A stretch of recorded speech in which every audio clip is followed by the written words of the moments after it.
తెలంగాణ రైతాంగాన్ని కాంగ్రెస్ పార్టీ మోసం చేసిందన్నారు మాజీ మంత్రి నిరంజన్ రెడ్డి. కాంగ్రెస్ ప్రభుత్వం అధికారంలోకి వచ్చి నెల రోజులు గడుస్తున్నా అన్నదాతలకు రైతు బంధు ఇవ్వడం లేదన్నారు.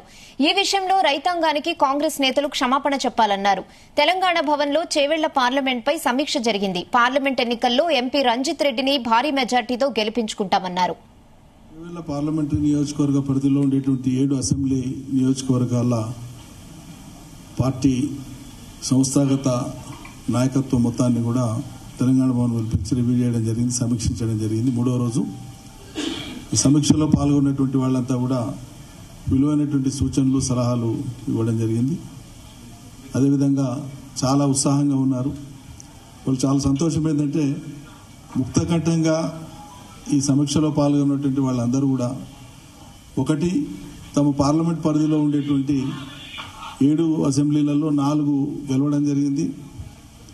దాంతోపాటు 1,00,000కు పైగా చేవెళ్ల పార్లమెంట్లో మేము ఆల్రెడీ మెజార్టీ సాధించి ఉన్నాం. కాబట్టి మాకు గొప్పగా సేవలు అందించి బాగా రిప్రజెంట్ చేసినటువంటి డాక్టర్ రంజిత్ రెడ్డి గారిని పెద్ద మెజార్టీతో గెలిపిస్తామని చెప్పి ముక్తకంఠంగా ఇవాళ సమీక్షలో పాల్గొన్నటువంటి వాళ్ళందరూ చెప్పడం ఒక ప్రత్యేకమైన విశేషం. ఇవాళ రంజిత్ రెడ్డి గారికి వ్యక్తిగతంగా శుభాకాంక్షలు.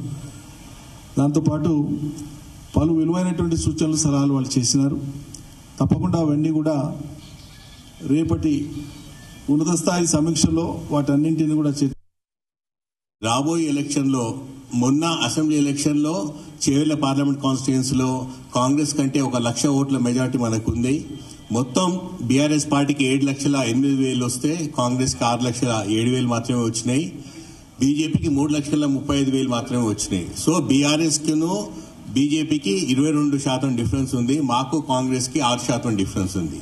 దీన్ని ఇంతకంటే మంచి ఎట్టి ఇంప్రూవ్ చేసుకోవాలి. మనం ఎట్లా బలోపేతం కావాలి, మన రాబోయే రోజుల్లో మన గలం ఏంది, మన తెలంగాణ వాదం ఏంది, పార్లమెంట్లో మా అందరినీ గెలిపించిన తర్వాత తెలంగాణ రాష్ట్రం గురించి గలమెత్తిన టీఆర్ఎస్ పార్టీ, ఇప్పుడు బీఆర్ఎస్ పార్టీ, మనం ఇంకా అదే కంటిన్యూ చేద్దాం. మన తెలంగాణ వాదమే మన ముఖ్య అంశం అని చెప్పి.